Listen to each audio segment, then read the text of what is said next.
చంద్రబాబు మధ్యంతర bail conditions CID petition వేయగా చంద్రబాబు తరపు న్యాయవాదులు కౌంటర్ దాఖలు చేశారు.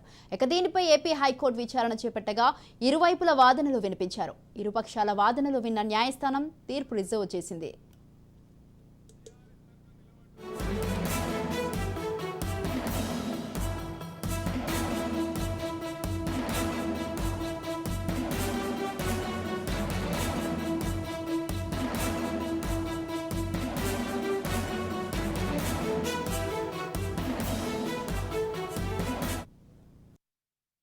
చంద్రబాబు నాయుడు గారు మధ్యంతర బెయిల్ మీద రిలీజ్ అవటం, దాంట్లో ప్రధానంగా చంద్రబాబు నాయుడు గారికి సంబంధించి బెయిలు ఇచ్చే సందర్భంలో ఏదైతే చంద్రబాబు నాయుడు గారు పొలిటికల్ ర్యాలీస్ కానీ ప్రింట్ మీడియాతో కానీ లేకపోతే టీవీలతో కూడా మాట్లాడొద్దు, connection with the crime number 29/2021 అనే కండిషన్ ఏదైతే పెట్టారో దాని ప్రకారం మాత్రమే అది వర్తించిద్ది.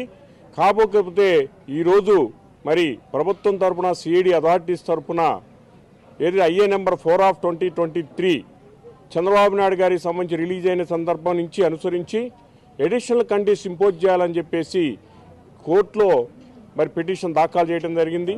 దాన్ని ఈరోజు మధ్యాహ్నం 2:15కి విచారణకి చేపట్టడం జరిగింది. ప్రధానంగా ఇక్కడ జరిగినటువంటి అంశంలో మరి వారు అడిషనల్ కండిషన్స్ ఏదైతే ఇంపోజ్ చేయమన్నారో ప్రధానంగా 5 కండిషన్స్ ఇంపోజ్ చేయమన్నారు.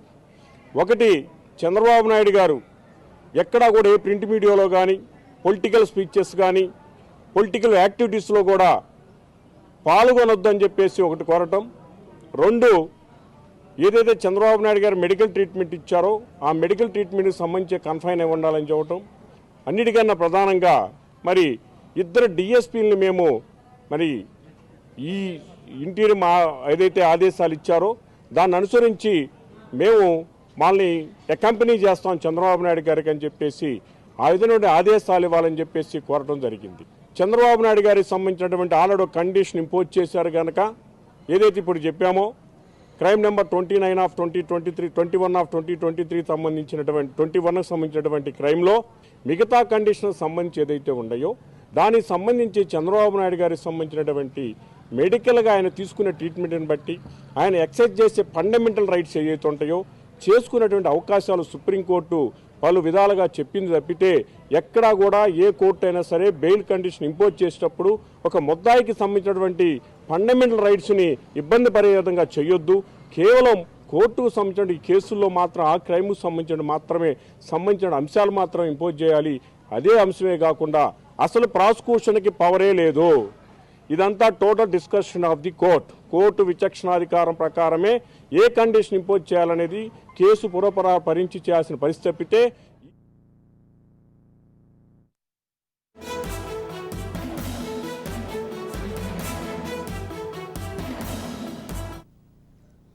రైట్. ఇదే విషయంపై పూర్తి సమాచారాన్ని అందించడానికి మా ప్రతినిధి గాలిబ్ ఫోన్ లైన్లో ఉన్నారు. గాలిబ్, చంద్రబాబు మధ్యంతర బెయిల్ కండిషన్స్ అయితే సిఐడి పిటిషన్ వేయగా అయితే అటు చంద్రబాబు తరపు న్యాయవాదులు కూడా దీనిపైన కౌంటర్ దాఖలు చేశారు. దీనిపై మీ అప్డేట్స్ ఏంటి?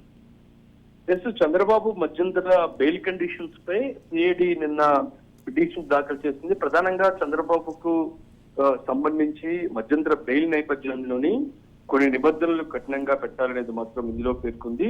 దీనిపై ఈరోజు స్వీకరించిన ధర్మాసనం విచారణకు అనుమతి ఇచ్చింది. ఈ నేపథ్యంలో కౌంటర్ ను చంద్రబాబు తరఫున న్యాయవాదులు దాఖలు చేశారు. నేడు ఇరువైపుల వాదనలను న్యాయమూర్తి విన్నారు.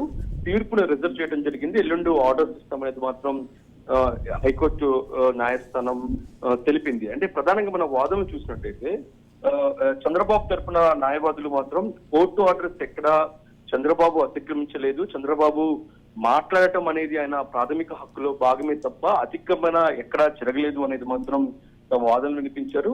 ఇంకా దాంతో పాటు జైలు శిక్ష పడిన వారికి కూడా మీడియాతో మాట్లాడే అవకాశం గతంలో కోర్టు కల్పించాయి.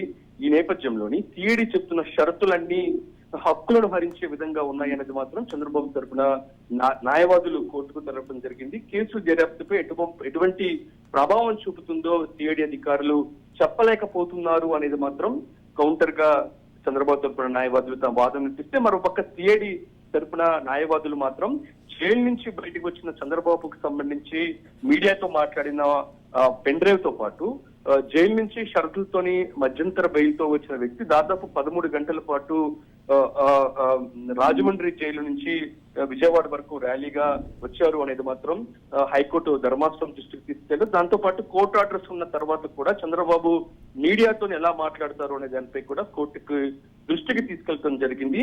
దాంతో పాటు ర్యాలీలు నిర్వహించవద్దనేది మాత్రం ప్రధానంగా కోర్టు ఆదేశాలు ఉన్నాయి, అది పూర్తిగా చంద్రబాబు నాయుడు అతిక్రమించారు అనేది మాత్రం సిఐడి తరఫున న్యాయవాదులు తమ వాదనలు ఇచ్చారు. అంటే ఓవరాల్ గా చూసినట్టే ఇరుపక్షాలకు సంబంధించిన వాదనలు ముగిశాయి. ఎవరికి వారు చంద్రబాబుకు సంబంధించి నిబంధనలపై తమ వాదనలు వినిపించారు.